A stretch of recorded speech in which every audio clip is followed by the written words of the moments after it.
صلات وسلم معجزات اغزر معجزات مصنف ابن عبدالرزاق یو کتاب دی پاغي کې زر معجزات ته محمد رسول الله صلی الله علیه وسلم لیکلي. یو بل کتاب دی د سیرت پاغي کې د محمد رسول الله صلی الله علیه وسلم معجزات 3,000 لیکلي دي ځکه 1,40,000 انبیا تیر سوي دي. الله تعالی چې د څومره انبیاو ته کم کمالات ورکړي دي من حیث المجموع الله تعالی دغه کمالات په محمد رسول الله صلی الله علیه وسلم کې یوازې ایښي دي. حضرت عیسی علیه السلام مړي را ژوندي کول، محمد رسول الله صلی الله علیه وسلم مړي را ژوندي کول. حضرت عیسی علیه السلام په لاس باندې مړو ته شفا میلاوېدله، د محمد رسول الله صلی الله علیه وسلم په لاس باندې هغه مریضانو ته شفا چې کوم ده هغه میلاوېدله.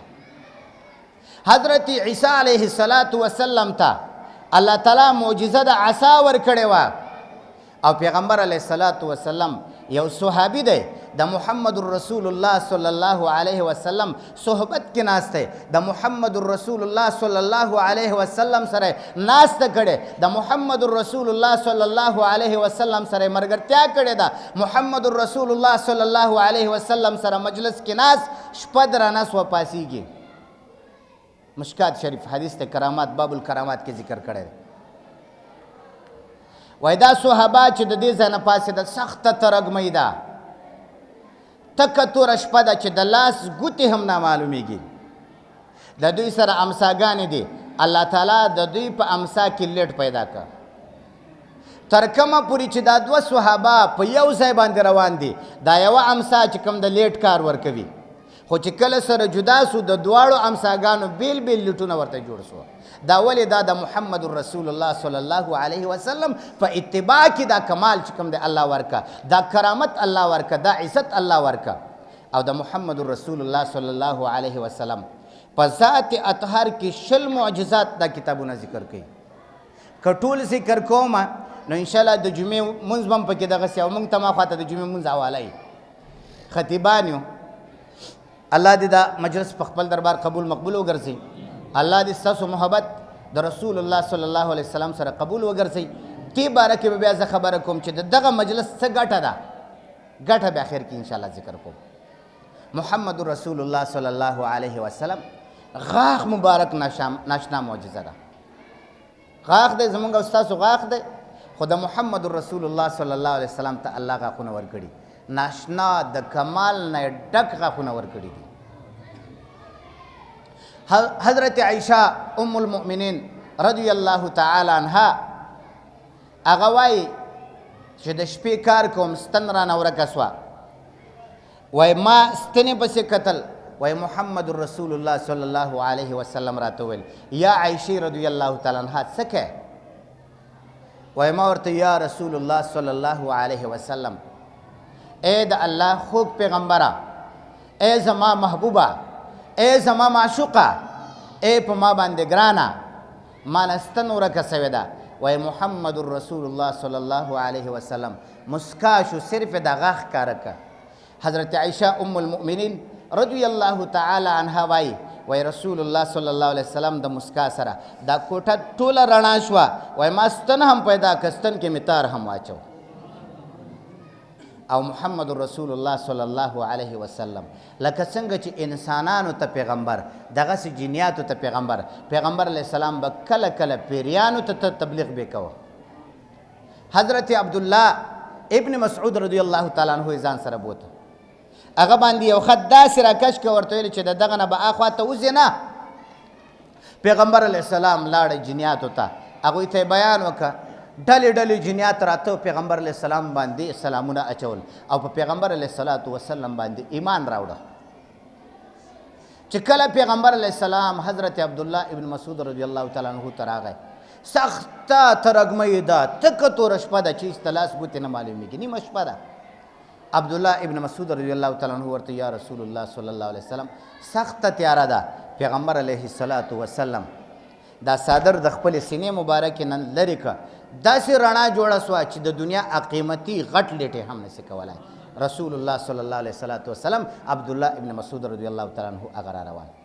عبدالله ابن مسعود رضی الله تعالی عنه ورته وایي یا رسول الله صلی الله علیه وسلم ته چې ناست وې تا ته خلک راتله سلامونه یې اچول پیغمبر علیه السلام ورته وایي چې دا ډلې ډلې پیران راتله هغوی ایمانونه راوړه هغوی په ما باندې چې کوم ده څه هغه سلام اچو او د ما سره ملاقات چې کوم ده څه هغه کوه او محمد رسول الله صلی الله علیه وسلم قصه حضرت ابوبکر صدیق رضی الله تعالی عنه کوي وایي کوټه کې ناست یم په کوټه کې تلاوت شروع سو چې ګورم په کوټه کې هېڅوک هم نشته وایي ما ویلې چې دا څوک دی چې تلاوت کوي وایي د دې غږ پسې ور روان یم چې تلمه یوه تیلۍ ده د دغه تیلۍ نه غږ د تلاوت راځي وایي چې کله ما دا تیلۍ خلاصه کړه او ومې کتله د محمد رسول الله صلی الله علیه وسلم د ګیرې مبارک ویښتیان پکې وه وایي هغه مې راواخیسته او رسول الله صلی الله علیه وسلم ته راغلم او ورته وی چې یا رسول الله صلی الله علیه وسلم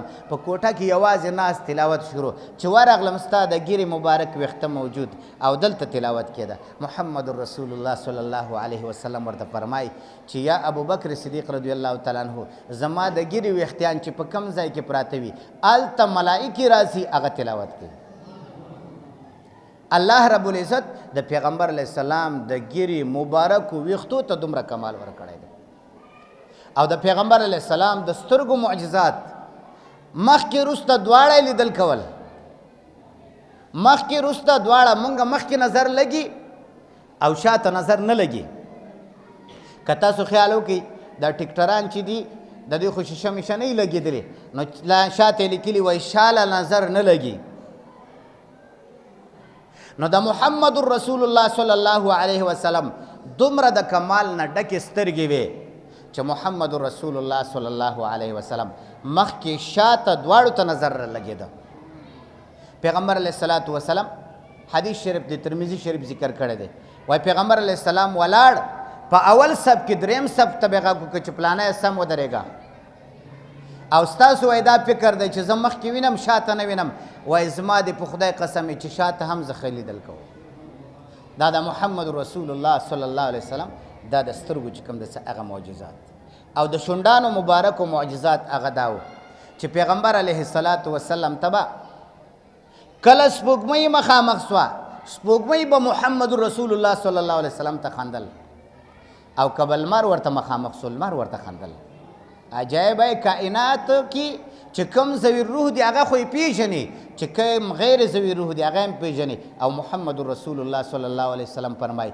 د نبوت نه مخکې چې کومو تیږو په ما سلام اچولی دی السلام علیک یا رسول الله یې راته ویلي دي او کومو ونو په ما سلام اچولی هغه زه پیژنم محمد رسول الله صلی الله علیه وسلم روان صحابه کرام هغه ورسره روان دي محمد رسول الله صلی الله علیه وسلم عادت مبارک داو تقاضا ته به ډېر لرې ته ډېر لرې به ته او دا مصنف ابن عبدالرزاق هغه لیکلي دي وایي د محمد رسول الله صلی الله علیه وسلم د بولو معجزات د غایطو مبارکو معجزات هغه دا و چې په کم ځای کې به د خپل ضرورت پوره که هغه خاورو پټ که خاورو به لاندې کش که پیغمبر علیه السلام عادت مبارکو ډېر لرې به ته او داسې صحرا دشت به باندې چې پټې ځای نسته پیغمبر علیه السلام یو صحابي ته وایي چې ورسه هغه ونې ته وایي چې پیغمبر علیه السلام دې غواړي او د ما سلام ورته وایي هغه صحابي ورغی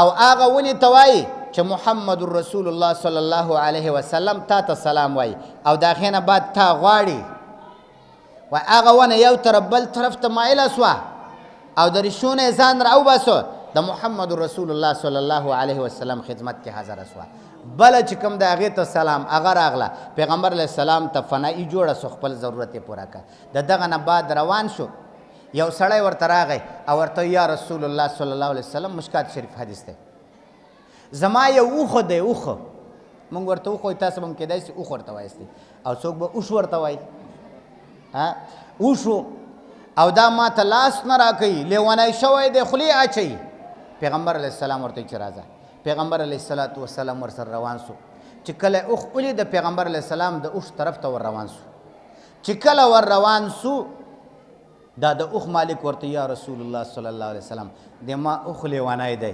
داسې نه چې تا ته تکلیف ورسوي ته مه ورځه پیغمبر علیه الصلاة وسلام ډېر بهادر ډیر شجاع، ډیر دلاور پیغمبر علیه الصلاة والسلام چې کوم ده هغه ورغی. یو وخت کې مدینه منوره کې یو هیبتي غږ پورته سو. پیغمبر علیه السلام د ټولو نه مخکې لاړه په یوازې باندې. صحابه کرام چې راغله معلومات کوي، وایي زه ما معلومات وکړه څه نشته.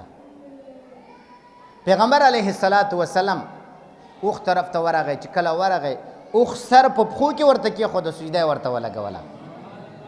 حضرت ابوبکر صدیق رضی الله تعالی عنه نور صحابه ورته یا رسول الله صلی الله علیه وسلم اوښ ستا قدر پیژني، حیوانات دې قدر پیژني، تا ته سجده کوي که ته موږ ته اجازه وکړي چې تا ته سجده وکړو. محمد رسول الله صلی الله علیه وسلم ورته فرمایي چې بغیر د الله نه بل چا ته سجده روا نه ده. که چیرې بغیر د الله نه د بل چا دپاره سجده روا وای نو ما به ښځو ته حکم کړی وای چې خپلو خاوندانو ته سجدې وکړي. د خاوند دومره حق دی که بغیر د الله نه بل چا ته سجده کول روا وای نو رسول الله صلی الله علیه وسلم وای ښځو ته به مې حکم کړی وای. پیغمبر علیه الصلاة والسلام د اوښ ته وایي چې ته ولې د خپل مالک نافرماني کوې؟ دا اوښ ورته په ژړا سو او ورته یا رسول الله صلی الله علیه وسلم د دوه وجو نه زه د نافرماني کوم. وایي کم کم؟ و یو دا ده چې دی ما ته خوراک کم راکوي، کار را باندې ډېر کوي. ده ته ووایي چې د ما خوراک پوره کړي، کار چې څونه را باندې کوي بیا دې وکړي. او دویمه خبره دا ده چې زما مالک د ماخوستن لمونځ نه کوي، داسې نه چې د الله عذاب راسي زه هم په دې عذاب کې لاړ شم او د الله په عذاب باندې مبتلا شم، په دغه وجه باندې زه د تلاس نه کوم. پیغمبر علیه السلام ورته وایي و د اوښ مالک ته وایي دغه سړی خو ته شکایت کوې سړی او دا اوښ تا نه شکایت لري. وایي څه شکایت دی؟ وایي دی وایي چې دا ما ته خوراک کم راکوي، کار را باندې ډېر کوي یوه، او دویمه خبره هغه دا ده چې دی د ماخوستن لمونځ نه کوي. ده ته خوراک هم پوره ورکوه، لمونځ هم کوه. او موږ او تاسو باندې د ګپ شپ د وجې نه د ماخوستن لمونځ پاتې وي، کوڅو کې ګرځو. اوس خو ماشاءالله دی هلکان نوجوانان داسې حال ته ورسېدل چې د مور و پلار خبره نه مني. مور و پلار ورته هېڅ شی هم نه معلومیږي. که د مور و پلار خبره ومني دوی بیا د شپې په کوڅو کې نه ګرځي، نیمې شپې پورې په کوڅو باندې چې کوم د دوی ګرځي. موږ دا امتحان کړی، کله کله پروګرامو ته یو ځای بل ځای لاړ سو، د روژه کې خاص کر پروګرامونه ډېري، او موږ خو چې څوک چېرته وغواړي په دې وجه ورځو چې یو امانت موږ سره دی، د دې امانت رسول پکار دي. نو موږ د هغه طرف نه ناوخته راځو چې ګوري په دې کوڅو کې خلک بیا هلکان وي، په کوڅو کې ګرځو خو د ماخوستن لمونځ رانه پاتې. اوښ چې دی هغه د الله د عذاب نه یریږي چې عذاب به راسي زه به په عذاب باندې ککړ سمه، خو موږ د الله د عذاب نه یریږو. محمد رسول الله صلی الله علیه وسلم ته الله تعالی ډیر کمالات ورکړي وو. محمد رسول الله صلی الله علیه وسلم نه چې کفارو څومره معجزات غوښتي دي، الله تعالی محمد رسول الله صلی الله علیه وسلم ته هغه ورکړي دي.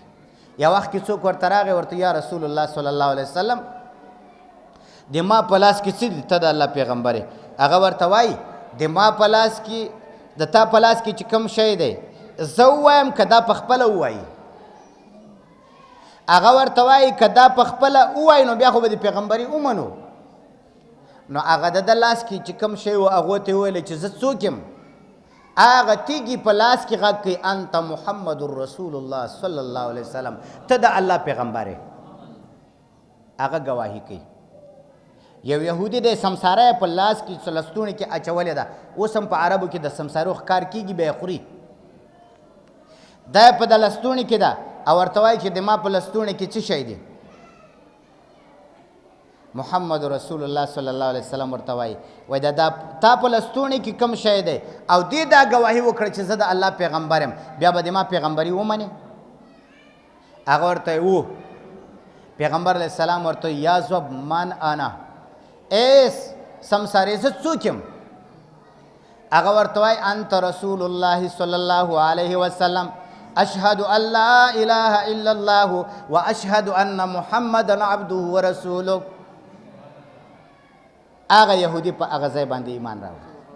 داسې واقعات معجزات د محمد رسول الله صلی الله علیه وسلم ډیر دي. د محمد رسول الله صلی الله علیه وسلم صفت موږ نشو کولای. یو شاعر دی وایي ما مدحت محمدا بمقالتي ولكن مدحت مقالتي بمحمد صلی الله علیه وسلم. زه د محمد رسول الله صلی الله علیه وسلم صفت په خپلو خبرو باندې نه کوم، خو دا خپلې خبرې د محمد رسول الله صلی الله علیه وسلم په صفت باندې ښایسته کوم. زه د رسول الله صلی الله علیه وسلم سیرت بیان نشم کولی. ایو شاعر وای ستا د ښایست ګلو نه ډیر دي، ژولۍ مې تنګه زه به کم کم ټولومه.